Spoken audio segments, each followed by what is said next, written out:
Hello friends, welcome to beginner TNPSC. இன்னைக்கு நம்ம எதை பற்றி பார்க்க போகிறோம் அப்படின்னா, யூனிட் 3ல இந்தியன் நேஷனல் மூமெண்ட் பற்றி தான் பார்க்க போகிறோம். ஸோ இதில் இந்தியன் நேஷனல் காங்கிரஸ். ஸோ அது வந்து நம்ம 10th புக்கில் கவர் பண்ணிட்டு இருந்திருப்போம். ஸோ ஆல்ரெடி இதெல்லாமே கவர் பண்ணியிருப்பேன். ஆஸ் யூஷுவல் சொல்கிற மாதிரி தான். ஸோ நம்மளோட டார்கெட் என்னன்னு பார்த்தீங்கன்னா 5 மந்த்ஸுக்குள்ளே வந்துட்டு ஜிகே டாப்பிக்கை கவர் பண்ணுறது தான். ஸோ சிலபஸ் வைஸ் தான் நம்ம கவர் பண்ணிட்டு இருக்கோம். ஸோ இதெல்லாம் நான் ஆல்ரெடி டீச் பண்ணியிருக்கேன். ஸோ அதை போய் பார்த்துட்டு வந்துட்டு அப்புறம் இதை கண்டினியூ பண்ணுங்கள். ஓகே, நம்மளுக்கு இன்னும் 10th ஹிஸ்ட்ரியில் வந்து ஒரே ஒரு லெசன் மட்டும்தான் இருக்குது. அதுவும் 7th யூனிட். அதில் பார்ட் 1ஓட வீடியோ போட்டிருந்திருப்பேன். இப்போ நம்ம பார்ட் 2 வீடியோ தான் கண்டினியூ பண்ண போகிறோம். ஸோ வாங்க கண்டினியூ பண்ணலாம். அதுக்கு முன்னாடி என்னோட சேனலை சப்ஸ்கிரைப் பண்ணவங்களுக்கு ரொம்ப தேங்க்ஸ். அண்ட் சப்ஸ்கிரைப் நிறையா பண்ணுங்கள். ஏன்னா it will be more encouragement for me to teach more videos. Okay, இப்போ நம்ம இதை கண்டினியூ பண்ணலாம். The great rebellion of 1857, first war of Indian independence. In 1857, British rule witnessed the biggest challenge to its existence. So நம்ம நிறையா revolts பார்த்துருப்போம். Pheasant revolt ஆகட்டும், இல்லை வந்துட்டு ட்ரைபல் ரிவோல்ட்ஸ் ஆகட்டும், நிறையா ரிவோல்ட்ஸ் பார்ட் 1ல பார்த்துருக்கோம். ஸோ அது வந்துட்டு இந்த பிரிட்டிஷ் ரூலுக்கு 1857ல் ரொம்பவே ஒரு பிக்கஸ்ட் சேலஞ்சாக இருந்துச்சு அப்படின்னே சொல்லலாம். Initially, it began as a mutiny of Bengal Presidency sepoys, but later expanded to the other parts of India, involving a large number of civilians, especially peasants. என்ன சொல்கிறாங்க அப்படின்னா, ஸோ ஃபர்ஸ்ட்டு இந்த சின்னதாக ஒரு மியூட்டினி வந்து ஸ்டார்ட் ஆச்சு. எப்படின்னு கேட்டிங்கன்னா, ஒரு சிப்பாய்ஸ் மட்டும் குரூப்பாக சேர்ந்து ஒரு கிளர்ச்சியில் வந்து ஈடுபடுறாங்க. அதுக்கப்புறம் பார்த்தீங்கன்னா, இது வந்து லார்ஜர் நம்பர் ஆஃப் காமன் பீப்புள்ஸும் வந்து இதில் சேர ஆரம்பித்தாங்க. எஸ்பெஷலி வந்துட்டு நம்ம ஃபார்மர்ஸ் வந்து சொல்லணும் இதில். ஏன்னா டேக்ஸஸ் எல்லாமே வந்துட்டு ஃபார்மர்ஸுக்கு ரொம்பவே அதிகமாக இருந்துச்சு அந்த லேண்ட் ரெவன்யூ சிஸ்டம் சேஞ்ச் பண்ணதுனால. அதனால் வந்துட்டு ஃபார்மர்ஸும் வந்துட்டு இதில் நிறையா பேர் பங்கு பெற்றாங்க. The events of 1857 to 58 are significant for the following reasons. ஏன் இது வந்து ரொம்ப இம்பார்ட்டன்ட் அப்படின்னு சொன்னால், இதுதான் வந்து ஃபஸ்ட்டு மேஜரான ரிவோல்ட். ஸோ காமனான பீப்புளும் சேர்ந்து ரிபல் பண்ணுறது இதுதான் ஃபர்ஸ்ட் டைம் அப்படின்னு சொல்கிறாங்க.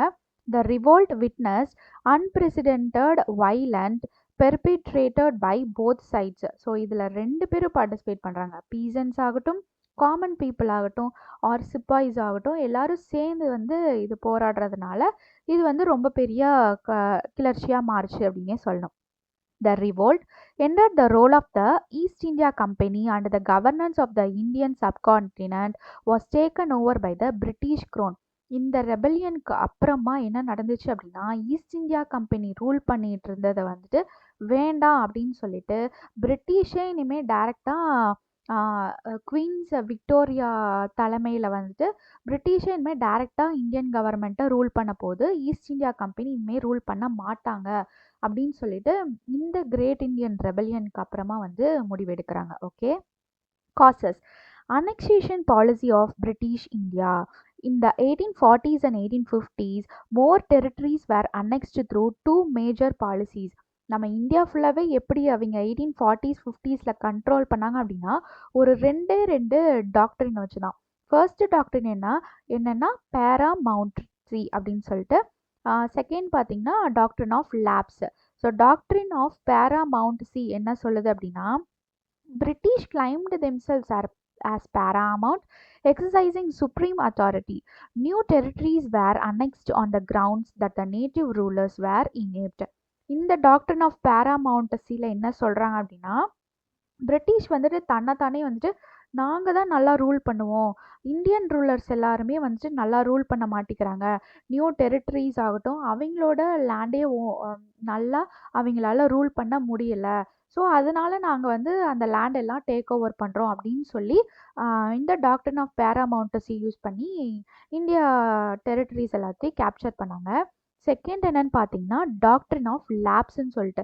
டாக்டரின் ஆஃப் லேப்ஸ்னால் என்னன்னு கேட்டிங்கன்னா, ஸோ ஒருத்தர் நேட்டிவ் ரூலர் இருப்பார், அவருக்கு அப்புறம் வந்து சன் இல்லை அப்படின்னா, அந்த ஒரு சன் வந்து அவருக்கு அப்புறம் ஆட்சி பண்ணலை அப்படின்னா அதை வந்து யாரோட கண்ட்ரோலுக்கு போயிடும் அப்படின்னா அந்த டெரிட்டரி ஃபுல்லாகவே பிரிட்டிஷ் கண்ட்ரோலுக்கு போயிடும்.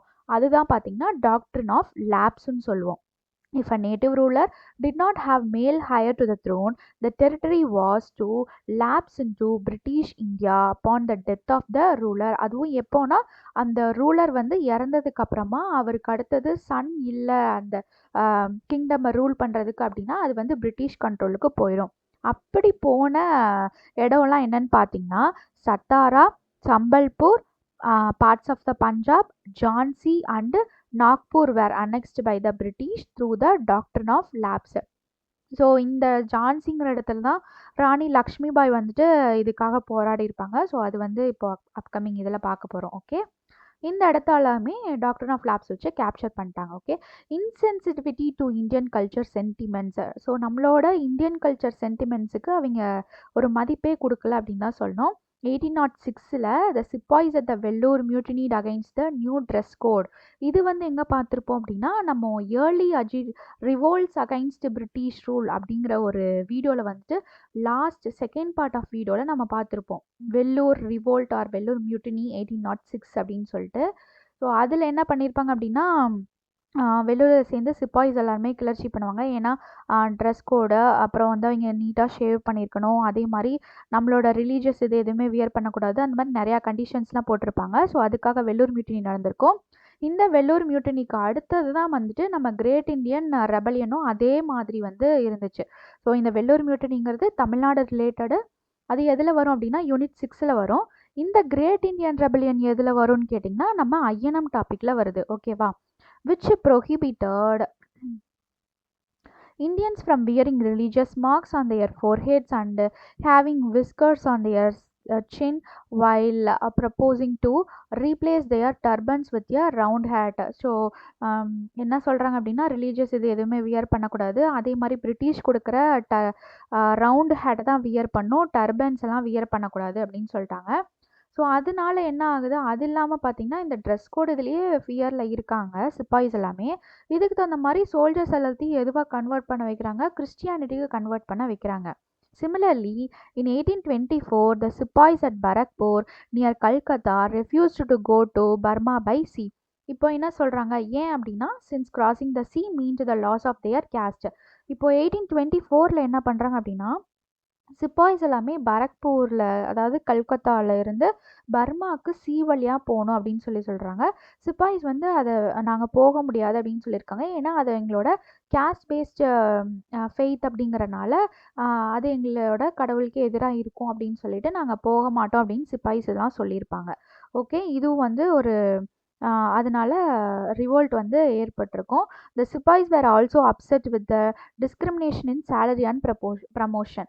சேலரியும் ஒழுங்காக கொடுக்கல, ப்ரமோஷனும் ஒழுங்காக கொடுக்கல when compared to European sepoys எல்லாம் இது பண்ணும்போது அதனால என்ன பண்ணுறாங்க, they felt humiliated and racially abused by their seniors. So அதனால அவங்க சீனியர்ஸ்னால ரொம்பவே அவங்க அப்யூஸ் பண்ணப்பட்டிருக்காங்க யார் சிப்பாய்ஸ் எல்லாருமே. ஓகே, தி ரிவோல்ட்.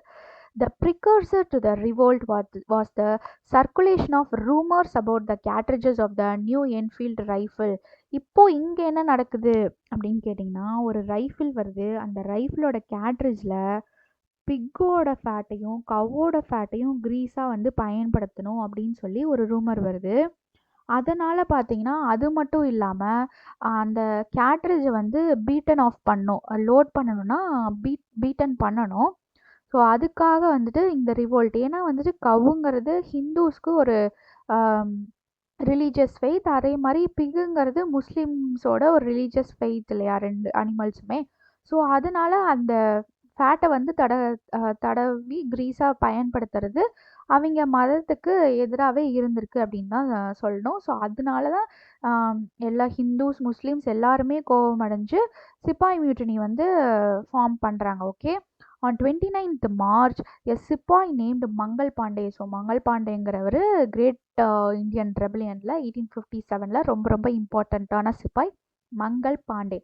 அவர் என்ன பண்ணுறாரு, யூரோப்பியன் ஆஃபீஸர் ஒருத்தர் கொன்னுடுறாரு.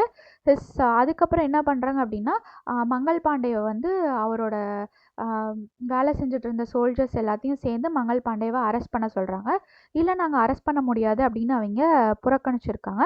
அதனால் என்ன பண்ணுறாங்க பிரிட்டிஷ் அப்படின்னு கேட்டால், மங்கள் பாண்டேவையும் அவர் அரெஸ்ட் பண்ண மாட்டோன்னு சொன்ன எல்லாத்தையுமே வந்து கோர்ட்டில் இது பண்ணி தூக்கில் போட்டுடுறாங்க. ஓகே, இதுதான் வந்துட்டு ரொம்ப எல்லாத்துக்கிட்டேயும் ரொம்ப கோபத்தை வந்து ஏற்படுத்துச்சு இந்த இன்சிடென்ட்னா. அதனால என்ன பண்ணாங்க, நிறையா பில்டிங்ஸ் எல்லாத்தையுமே வந்து எரிக்க ஆரம்பித்தாங்க. எஸ்பெஷலி எங்கே சொல்லணும்னா அம்பாலா, லக்னோ அண்டு மீரட் இது எல்லாத்துலேயுமே சொல்லணும். ஸோ இதுதான் இந்த பேராஃபுல்லாக கவர் ஆயிருக்கும்.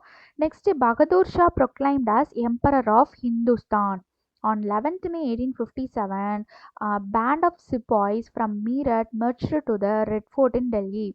இந்த மீரட்லேருந்து ரெட் ஃபோர்ட்டுக்கு 1857 11th மேல சிப்பாய்ஸ் எல்லாரும் போகிறாங்க. எதுக்காக போகிறாங்க அப்படின்னு பார்த்தீங்கன்னா, நம்ம மொகல் எம்பரரான பகதூர் ஷா டூவை வந்து இந்த கிரேட் இண்டியன் ரெபலியனுக்கு தலைமை தாங்கணும் அப்படிங்கிறது சொல்லியிருப்பாங்க. ஸோ அதுக்காக தான் மீரட்லேருந்து ரெட் ஃபோர்ட்டுக்கு குரூப் ஆஃப் சிப்பாய்ஸ் வந்து போகிறாங்க. The sepoys were followed by an equally exuberant crowd who gathered to ask the Mughal emperor Bahadur Shah to become their leader. After much அவர் ரொம்ப hesitate பண்ணாலும் அதுக்கப்புறம் அக்செப்ட் பண்ணிக்கிறாரு. அதனால அவர் என்ன சொல்கிறாங்க அப்படின்னா, ஷாஹின் ஷா இ ஹிந்துஸ்தான் அப்படின்னு சொல்கிறாங்க. யாரை? பகதூர் ஷா டூவை சிப்பாய்ஸ் எல்லாரும் சேர்ந்து சொல்கிறாங்க. த எம்பரர் ஆஃப் ஹிந்துஸ்தான் அப்படின்னு சொல்லி அவரை சொல்கிறாங்க. ஓகே, இந்த கிரே கலரில் ஏன் ஹைலைட் பண்ணியிருக்கேன் அப்படின்னா, இது வந்து சிப்பாய்ஸ் கொடுத்த நேம் இல்லையா, அவருக்குன்னு ஒரு நேம் கொடுத்துருக்காங்க. ஸோ அவருக்குன்னு ஒரு நேம், இந்த பகதூர் ஷா டூவை இப்படிலாம் சொல்லியிருக்காங்க. அதர் நேம்ஸ் எல்லாம் வந்துட்டு நான் கிரே கலரில் ஹைலைட் பண்ணியிருக்கேன். Okay, soon the rebellion capture the north western province and Awadh. இதெல்லாமே கேப்சர் பண்ணிட்டோம்.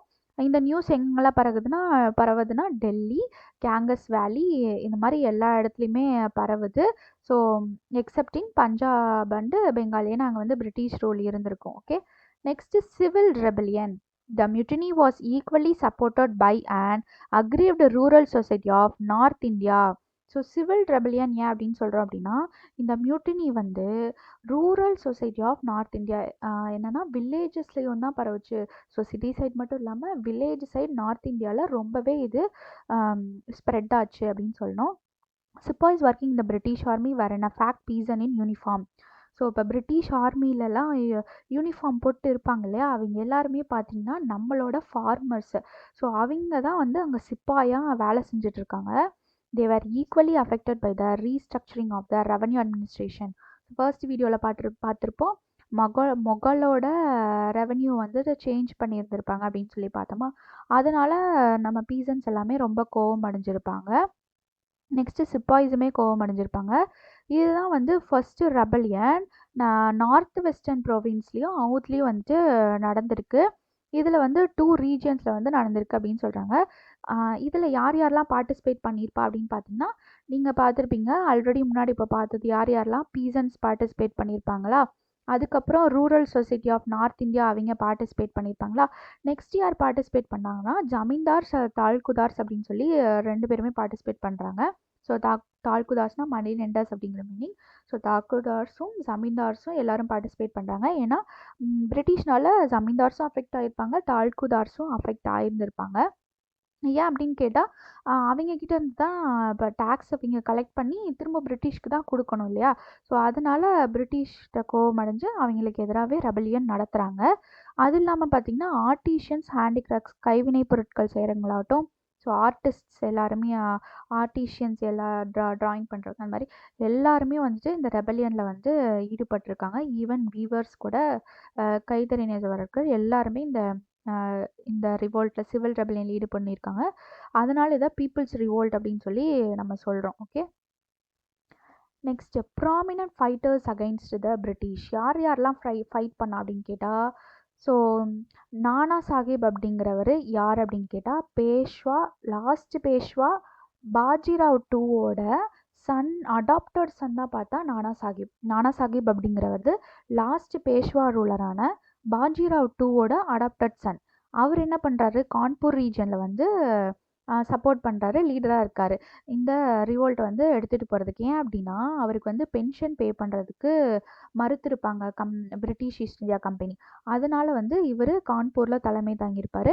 அதே மாதிரி லக்னௌவில் பேகம் ஹஸ்ரத் மஹாலுங்கிறவங்க தலைமை தாங்கியிருப்பாங்க. பெரேலியில் வந்து கான் பகதூருங்கிறவர் தலைமை தாங்கியிருப்பார். இன்னொன்று சொன்னோம் இல்லையா, டாக்டர் ஆஃப் லேப்ஸில் ஜான்சியும் ஒன்று இருந்திருக்கும் அப்படின்னு சொல்லிட்டு.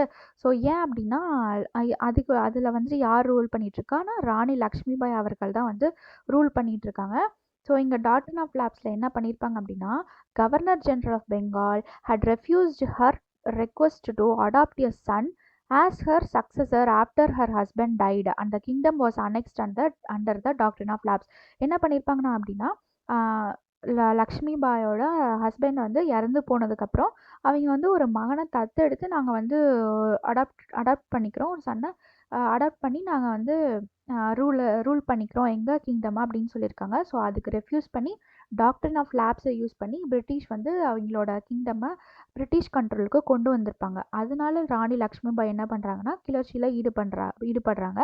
எந்த ரீஜனுக்கு அப்படின்னு கேட்டிங்கன்னா ஜான்சி ரீஜனுக்கு. ஓகே, ராணி லக்ஷ்மிபாய் பேட்டில்டு, ஆனால் அவங்க தோற்று போயிருந்தாலுமே அவங்க எதிர்த்து பிரிட்டிஷ் ஆர்மியை எதிர்த்து போராடி இருக்காங்க. ஓகே, ஸோ இந்த மாதிரி ரூலர்ஸ் எல்லாரும் சேர்ந்து பிரிட்டிஷ்க்கு எதிராக போராடி இருக்காங்க அப்படிங்கிற மாதிரி இந்த பேரால் சொல்லியிருப்பாங்க. Okay, next suppression of rebellion. Okay, by the beginning of June 1857 இது எல்லாத்தையுமே வந்து யார் கேப்சர் பண்ணிட்டா அப்படின்னா பிரிட்டிஷ் கண்ட்ரோலுக்கு கொண்டு வந்துட்டாங்க. இதை டெல்லி, மீரட், ரோஹில்கண்ட், ஆக்ரா, அலகாபாத் அண்ட் பனாரஸ் டிவிஷன்ஸ் இது எல்லாத்தையுமே அவங்க கண்ட்ரோலுக்கு கொண்டு வந்துட்டாங்க. ஏன் இந்த இது வந்து ஃபெயில் ஆச்சு அப்படிங்கிறது தான் அடுத்த இதில் பார்க்க போகிறோம். இதில் என்ன அப்படின்னா இந்த ரீஜன்ஸ் கைப்பற்றினதை வச்சே தெரியுது இது வந்து ஒரு அன்பிளான்டாக நடந்திருக்கு அப்படின்னு சொல்லிட்டு. ஸோ ஆர்கனைஸ்டாக எதுவுமே நடக்கலை. ஓகேவா, ஸோ ஸ்பான்டேனியஸாக ஒரு நடந்த கிளர்ச்சி தான் இது.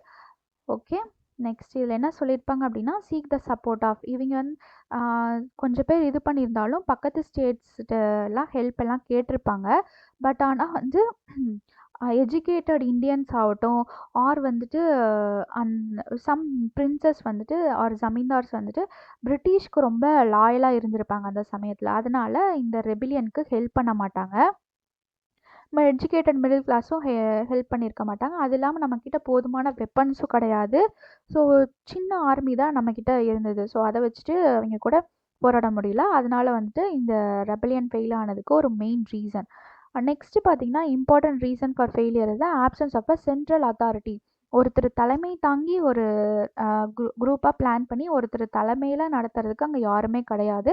அது இல்லாமல் ஒரு அன்பிளான்டு தான், நோ காமன் அஜெண்டா, இதுக்கு ஒரு அஜெண்டாவே கிடையாது. ஓகேவா, அதனால் எண்டில் என்னாச்சு அப்படின்னா பிரிட்டிஷ் வந்துட்டு நம்மளே சப்ரஸ் பண்ணி வின் பண்ணிட்டாங்க. எதனால் கேட்டிங்கன்னா லேக் ஆஃப் வெப்பன்ஸ் ஆகட்டும், ஆர்கனைசேஷன், லீடர் டிஃபீட் ஆகட்டும், எல்லாமே தான் காரணம்.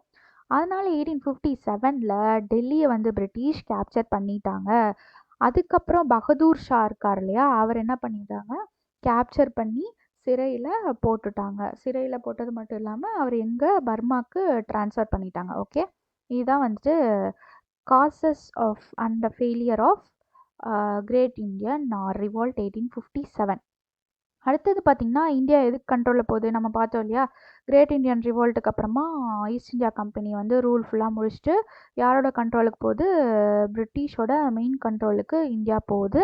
எந்த ஆக்ட் படி அப்படின்னா இந்தியன் கவர்மெண்ட் ஆக்ட் நவம்பர் 1858 அதுபடி. So directly govern by the parliament. அங்கே இருக்கிற பிரிட்டிஷ் குயினோட ரூலில் வந்துட்டு அவங்களோட பார்லிமெண்ட்டுக்கு அண்டரில் வந்துட்டு இது போகும். Okay, changes in the administration, British rule and its policy underwent a major overhaul after 1857. British followed a cautious approach to the issues of social reform. Queen Victoria proclaimed to the Indian people the British would not interfere in traditional institutions and religious matters. என்ன பண்ணுறாங்க அப்படின்னா இங்கே வந்து viceroy, secretary of states அப்படின்னு சொல்லி 2 பேர்த்த இருப்பாங்க. Viceroy அப்படிங்கிறவங்க இந்தியாவில் இருப்பாங்க, செக்ரட்டரி ஆஃப் ஸ்டேட்ஸ் அப்படிங்கிறவங்க வந்து இங்கிலாண்டில் இருப்பாங்க. ஸோ இங்கிலாந்துலேருந்து குவீன் விக்டோரியாட்ட செக்ரட்டரி என்ன பண்ணிகிட்டு இருப்பார் அப்படின்னா வைஸ்ராய் என்ன பண்ணுறாரு அப்படிங்கிறத குவீன் விக்டோரியாட்ட வந்து இது பண்ணிகிட்டு இருப்பாங்க. ஸோ வைஸ்ராயை கண்ட்ரோல் பண்ணுறது யார் அப்படின்னா செக்ரட்டரி ஆஃப் ஸ்டேட்ஸ். இவங்க 2 பேரும் யாருக்கு கீழே இருப்பாங்கன்னா குவீன் விக்டோரியாவுக்கு கீழே இருப்பாங்க. ஓகே, இந்த 57 ரெபலியனுக்கு அப்புறம் குயின் விக்டோரியா என்ன சொல்கிறாங்க அப்படின்னா, இந்தியன்ஸோட ட்ரெடிஷ்னல்லையோ இல்லை ரிலீஜியஸ் மேட்டர்ஸ்லையோ இனிமேல் பிரிட்டிஷ் கவர்மெண்ட் இன்வால்வ் ஆக மாட்டாங்க அப்படிங்கிற ஒன்றை இங்கே கொண்டு வராங்க. Okay, and promised that the Indians would be observed in government services. அதுக்கப்புறம் என்ன சொல்கிறாங்க, ஸோ இனிமேல் கவர்மெண்ட் சர்வீசஸ்லேயும் இந்தியன்ஸை வந்து நாங்கள் எடுத்துக்கிறோம் அப்படிங்கிற மாதிரியும் சொல்லியிருப்பாங்க. யார்? குயின் விக்டோரியா சொல்லியிருப்பாங்க. Okay, 2 significant changes were made to the structure of the Indian army. The number of Indians were significantly reduced. இங்கே வந்து இப்படி சொன்னாலுமே இந்தியன்ஸ் வந்து ரொம்ப ரொம்ப கம்மியாக தான் வந்துட்டு அந்த ஜாப்ஸ்லேயே ஆகட்டும் எல்லாத்துலேயுமே ஈடுபட வச்சாங்க then other peoples. restrained from holding important ranks and positions. So important ranks and பொசிஷன்ஸில் எல்லாருமே அங்கே பிரிட்டிஷ் ஆளுங்க தான் இருந்தாங்க. The British took control of the artillery and shifted their recruiting efforts to regions and communities that remaining loyal during 1857. என்ன பண்ணாங்க British அப்படின்னா, அவங்களுக்கு லாயலாக இருக்கிறவங்கள மட்டும் என்ன பண்ணுறாங்கன்னா ஒரு ஹையஸ்ட் பொசிஷன்லேயோ இல்லை வந்துட்டு ரெக்ரூட்டிங் இதுலேயோ வந்துட்டு எடுத்துக்கிறாங்க. For instance British turned away from Rajputs, Brahmins and north Indian Muslims. So இவங்களெல்லாம் டார்கெட் பண்ணல. யாரை டார்கெட் பண்ணாங்க அப்படின்னா, நான் ஹிந்து குரூப்ஸான looked towards the non Hindu groups like the Gorkhas, Sikhs and Pathans. Okay, if நான் ஏதாவது சின்ன மிஸ்டேக் ஏதாவது ப்ரொனன்சியேஷனில் இருந்துச்சுன்னா ப்ளீஸ் அட்ஜஸ்ட் இட். ஓகே, இவங்க எல்லாத்தையும் தான் அவங்க ஃபோக்கஸ் பண்ண ஆரம்பித்தாங்க. British also exploited the caste, religious, linguistic and regional differences. ஏன்னா இங்கே வந்து பிரிட்டிஷ் என்ன பண்ணுறாங்க அப்படின்னா, கேஸ்ட் பேஸ்ட் ஆகட்டும் இல்லை ரிலீஜியஸ், லிங்குவிஸ்டிக், ரீஜனல் இதிலெல்லாம் நம்ம டிஃபர் ஆகிருக்கும்ல, அதெல்லாம் வந்து ரொம்பவே அவங்க என்கரேஜ் பண்ண ஆரம்பித்தாங்க. ஏன் அப்படின்னா அப்போனா தான் ஹிந்து முஸ்லீம் யூனிட்டி இருக்காது, டிவைட் அண்ட் ரூல் பாலிசியை வந்து நம்ம கொண்டு வர முடியும் அப்படிங்கிறதுக்காக caste based, religious based, language based, regional based differences, நம்மக்கிட்ட இருக்கிற டிஃப்ரென்சஸ் எல்லாத்தையுமே அவங்க என்கரேஜ் பண்ண ஆரம்பித்தாங்க. Okay, next peasant revolts under the crown. என்னென்னலாம் நடந்துச்சு? பீசன்ட் ரிவோல்ட்ஸ்லாம் என்ன, அந்த க்ரோனில் பிரிட்டிஷ் இதில் இருக்கும்போது என்னென்னலாம் நடந்துச்சு அப்படின்னு பார்க்க போகிறோம். ஸோ ஃபர்ஸ்ட் வந்து இண்டிகோ ரிவோல்ட். இந்த இண்டிகோ ரிவோல்ட்னா என்னன்னு பார்த்தீங்கன்னா, யூரோப்பியன் இதில் வந்துட்டு சிந்தட்டிக் டைஸ் வர்றதுக்கு முன்னாடி நேச்சுரல் டைஸ் தான் யூஸ் பண்ணிகிட்டு இருந்தாங்க. ஸோ அவங்க நேச்சுரல் டைஸ் யூஸ் பண்ணுறதுக்காக இந்தியாவில் வந்து இண்டிகோ வந்து பிளான் பண்ணணும் அப்படிங்கிற மாதிரி பிளான்ட் பண்ணணும்னு சொல்லியிருப்பாங்க. இது வந்து ஒரு இதில் பார்த்துருப்போம், சம்பரான் ரிவோல்ட் அப்படின்னு சொல்லிட்டு ஒன்று பார்த்துருந்துருப்போம். ஸோ அதோட கான்செப்ட் மாதிரியே தான் இங்கே இண்டிகோ ரிவோல்ட். சம்பரானும் சேம் இதே தான், இண்டிகோ பிளான்ட் பற்றினது தான். இங்கே வந்து இண்டிகோ ரிவோல்ட் அப்படின்னு சொல்லியிருக்காங்க. Many Europeans employed peasants to grow. ரொம்ப கம்பல் பண்ணி நம்மளோட இந்தியன்ஸ் எல்லாத்தையும், இந்தியன் ஃபார்மர்ஸ் எல்லாத்தையும் இண்டிகோ பிளான்ட்டை வந்து பிளான் பண்ண வைக்கிறாங்க. த பீசன்ஸ் were forced to grow the crop. The British planters gave the cultivators இப்போ என்ன பண்ணுறாங்கன்னா பிரிட்டிஷ் வந்து, ஸோ இப்போ நம்ம கல்டிவேட் பண்ணோம் இல்லையா, அதுக்காக சில அமௌண்ட்டை வந்து கொடுக்குறாங்க. பட் ஆனால் அது திருப்பி நம்ம பே பண்ணணும். எப்படி பே பண்ணணும் அப்படின்னா, இன்ட்ரெஸ்ட்டோட வட்டியும் முதலுமா கொடுக்கணும் அவங்களுக்கு, பிரிட்டிஷ்கிட்ட. ஓகேவா, அவங்க கொடுத்த முதலீடுக்கு நம்ம இன்ட்ரெஸ்ட்டோடு சேர்த்து அந்த இதை கொடுக்கணும். ஆனால் பிளான்டர்ஸ் என்ன பண்ணுறாங்க அப்படின்னா, இண்டிகோவையும் க்ரோ பண்ணுறாங்க. ஃபுட் கிராப்ஸுக்கு பதிலாக இண்டிகோ தான் க்ரோ பண்ணுறாங்க. அட் த எண்ட் என்ன ஆகுது அப்படின்னா, low price for their indigo. என்ன பண்ணுறாங்க, கல்டிவேட்டர்ஸ் கிட்ட லோ ப்ரைஸ் இண்டிகோவை வந்து லோ ப்ரைஸுக்கு தான் வாங்குறாங்க. அப்போது இதுவே ஏற்கனவே நஷ்டத்தில் போயிட்டுருக்கா, இதோட இன்ட்ரெஸ்ட்டும் அவங்க கொடுத்த வட்டியோடு சேர்த்து திருப்பி கொடுக்கணும். ஆனால் இங்கே போகிறது எப்படி போகுது அப்படின்னா, லோ ப்ரைஸில் தான் போயிட்டுருக்கு. அப்போ என்ன ஆகுது, அவங்க வட்டி கடன் மேலே கடன் வாங்க ஆரம்பித்தாங்க, அதுக்கும் வட்டியும் கட்ட ஆரம்பித்தாங்க. அப்போது ரொம்ப வந்து கடன் ஆகி என்ன பண்ணுறாங்க அப்படின்னா, அவங்களால பே பண்ண முடியல. However the peasants again would be forced to enter into another contract. அதுக்கப்புறம் இன்னொரு கான்ட்ராக்ட் போட்டு திரும்பவும் இண்டிகோவை பிளான் பண்ண வைக்கிறாங்க. த peasants were never able to clear their debits. Debits were often passed from father to son. இதுக்கப்புறம் என்னாச்சு, அப்பாட்ட இருந்து சன்னுக்கு வந்து கடன் வந்து போக ஆரம்பிச்சுது. அதனால இண்டிகோ ரிவோல்ட் அப்படிங்கிறத 1859 வந்து ஸ்டார்ட் பண்ண ஆரம்பிக்கிறாங்க. The rebellion began as a strike தான் ஆரம்பிச்சது. as a peasant of the village in Bengal's Nadia district refused to grow any more indigo. இனிமேல் நாங்கள் இண்டிகோ பிளான் பண்ண மாட்டோம் அப்படிங்கிற ஒரு சின்ன ஸ்ட்ரைக் மூலயமா யார் வில்லேஜில் இருக்கிற ஃபார்மர்ஸ் எல்லாம் சேர்ந்து ஆரம்பிக்கிறாங்க. எந்த டிஸ்ட்ரிக்டில்? பெங்காலோட நதியா டிஸ்ட்ரிக் அப்படிங்கிறத வந்து ஸ்டார்ட் பண்ணுறாங்க. மூமெண்ட் வந்து ஃபுல்லாக பரவ ஆரம்பிக்குது பெங்கால் ஃபுல்லாக. அதில் வைலண்ட்டாக மாறுறாங்க பீசன்ஸ். ஹிந்துவாகட்டும் முஸ்லீம் ஆகட்டும் எல்லாரும் சேர்ந்து ரிவோல்ட்டில் ஈடுபடுறாங்க. உமன் ஆகட்டும் உமன்ஸ் எல்லாம் பாட்ஸ் அண்ட் பேன்ஸ் எல்லாம் போட்டு உடைக்கிறாங்க. Fought along with the men. Okay. Indian journalists in Calcutta wrote articles about the brutality of the planters. So கல்கத்தாவில் இருக்க ஜேர்னல் பேப்பர்ஸ் எல்லாமே வந்து இதை பற்றி எழுதுகிறாங்க. அப்புறம் 1860 என்ன சொல்கிறாங்க அப்படின்னா ஒரு ப்ளே வந்து நடத்துகிறாங்க, ஒரு நாடகம் நடத்துகிறாங்க. என்ன அப்படின்னா நில் தர்பான் அப்படின்னு சொல்லிட்டு. மிரர் ஆஃப் த இண்டிகோ யார் நடத்துகிறா? பை தீனா பந்து மித்ரா அப்படிங்கிறவர் நடத்துகிறாரு. did much to draw attention in India and Europe to plight of the indigo growers. So indigo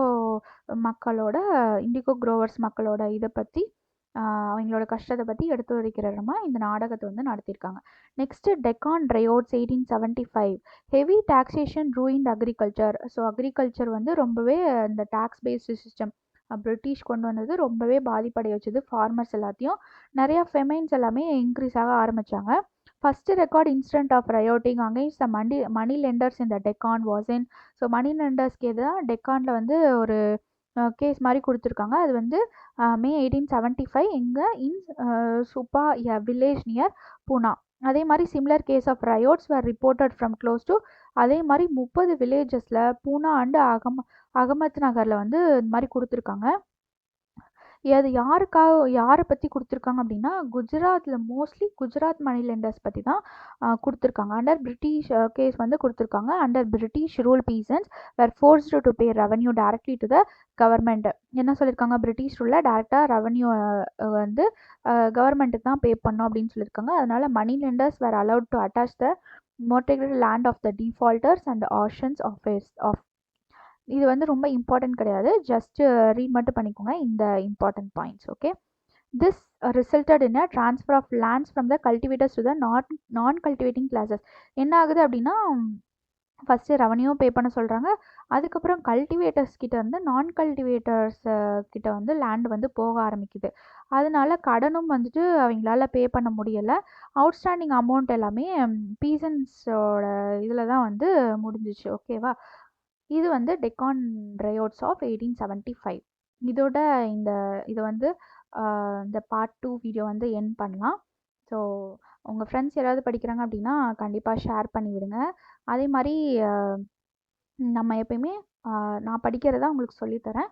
so கண்டிப்பாக நெக்ஸ்ட் இதில் வந்து 5 monthsக்குள்ளே கண்டிப்பாக நம்மளால் படிக்க முடியும். ஸோ கான்ஃபிடெண்ட்டாக வந்து படிங்க.